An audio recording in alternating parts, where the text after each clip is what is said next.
Greetings, survivors and friends, SHADOWFRAX here with an update summary of February's patch of the month for Rust, where we have alarm systems, palm trees, and knockers! But first, yes, here it is, the brand spanking new, definitely not a gyrocopter, on the main branch, which, like its inflatable friend, the hot air balloon, can now be found lounging around in the wild in limited quantities, albeit on roads and runways instead of in fields. Its tipple of choice is low grade, and the tank holds 500, which I estimate should provide around 15 minutes of non-stop aerial fun. There are 2 seats, one for the pilot, who can look around but won't be able to hold anything whilst flying, safety is a priority, and another for his meat shield, passenger, who is free to flash some steel or wood, and this should make for some interesting encounters. Flying uses the Chinook method, which, if you're unfamiliar with it, works thusly. Press W to increase lift and S to decrease. This should help you take off and land, and if you want to travel forwards or backwards, you need to pitch in the appropriate direction with your mouse.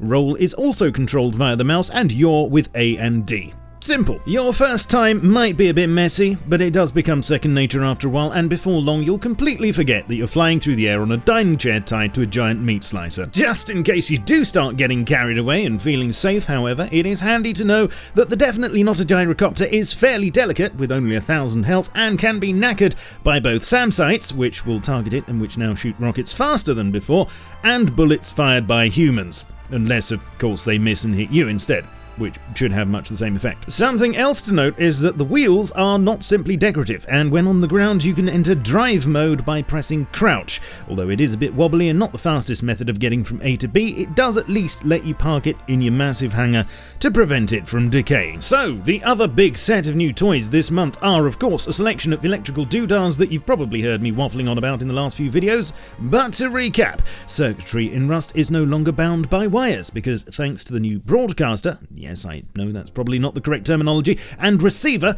you can now trigger your contraptions without cable. Also, the RF transmitter, which used to be called the detonator, and pager, which I showed you last week, allow for remote communications between you and your base's systems from anywhere else on the map. A couple of changes to note here. The pager now has proper sounds, can be switched to vibrate, and turned off if it's getting on your nerves. It also works and can be heard if you drop it or put it in a box. Also, the frequency range has been reduced from a frankly ridiculous 10 million to 10,000 now, which is still 10,000 times the IQ of your average Zerg, although I did have a few comments last week along the lines of, if someone gets my transmitter or guesses my frequencies, can't they just open all my doors and raid me? Let's think about this. A, don't use a transmitter to open your doors, use your hands like a normal person, and B, if you take it out with you, just set it to a frequency you're not using for anything.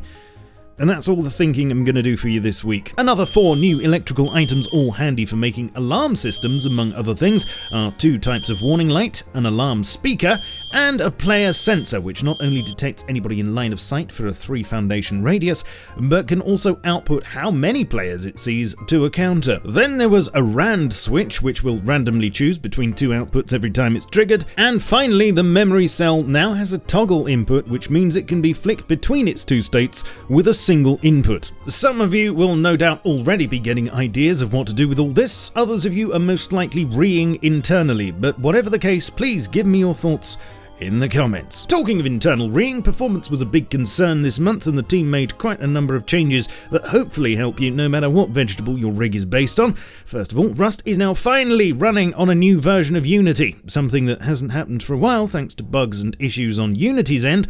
This is, for instance, why Linux and Mac builds have been on their uppers for so long, but are now hopefully fixed. Along with this, it's generally a more stable version, and a few performance enhancements were possible this month. One of the biggest culprits when it comes to frame rate drops were entities being created and destroyed around you as you moved across the world. A little thing called Iterative Entity Networking was implemented in this update, and if you want to understand it, I'll let you read all the thrilling details on the dev blog, but in short, it stops the client from being overwhelmed by new stuff at any point. The second biggest frame rate issue, one that annoyingly tended to happen in gunfights, had to do with garbage collection cycles. And no, I don't mean putting your bins out on a Friday. A custom garbage collection cycle has been layered on top of Unity's now, which is a bit more considerate of what you're doing and tries to find a better time to recycle your memory. There were some big changes to how turrets target players, and this should help frame rates on larger servers especially, as it's nowhere near as CPU intensive as it was, As well as this, buoyancy optimization means that floaters process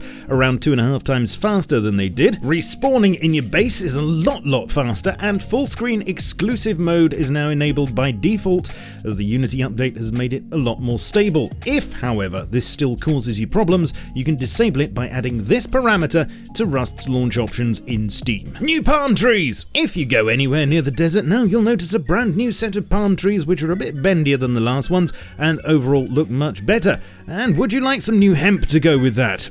Of course you would. Now, apart from these two plants going together quite well anyway, they were in fact the last two speed tree objects left to refresh in the game, and so now the game files can be made a little bit lighter. Marvellous. The military tunnels received a bit of a rework in that there's now a new exit route through the mines, which was previously only an entrance. Also, the above ground exit has a bit more cover in case you're being camped, and cargo ships will now destroy any building blocks they encounter on their rounds. I'm sure there's a great story behind that one. The last thing that was added, along with the usual skins on a Thursday, were 3 items on the store for Chinese New Year, which is a first for Rust, and so you can now buy a dragon mask, a lantern, and a rather spiffy knocker. Of course, if you do get these, you can use them at any time of year. Now to things that didn't make it in this month, and yes, sorry to say, the oil rig was one of them. Visually, it appears to be all there, but gameplay-wise, it's going to need another month, as the aim is not to just make it a static monument, but rather one where you need to use at least 2 brain cells in order to navigate and secure the loot.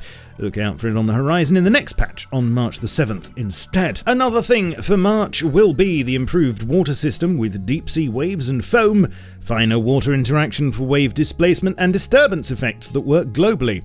Overall, the ocean should be a more challenging and decidedly bouncier environment, but most importantly, water rendering performance should be improved as well. Watch this space. Lastly, in works in progress, new methods for powering up your bases look to be next, with the water wheel / hamster wheel that I've already shown you, and this week a generator model has appeared. Looks like it'll be a wall-mounted affair and will integrate with the wheel. As well as this, there were a couple of intriguing commits, namely something about a Tesla coil, oh please let us make music with this, and one relating to a new monument. All we know at the moment is that it's called the Giant Excavator, and I'm wondering if it'll be anything like this very old artwork from 2014 that's currently still in concept limbo. I guess we'll have to wait and see, but you know I'll show you when I get anything, so sub to the channel here and stay tuned. I hit 3 Pyrox in the video this week, apart from the one in my hotbar. Let me know if you can find them. If so, you win my permission to go out and treat yourself to a pie. How's that? Please flick the like and sub buttons on your way out and activate Schrodinger's notification bell. You can stay up to date and get actual notifications in my other online domains on Twitter, Facebook, Discord, and the Steam group too. I'm also available to watch on Twitch and support on Patreon. I shall catch you all soon, of course, but in the meantime, keep calm and stay rusty. Cheerio!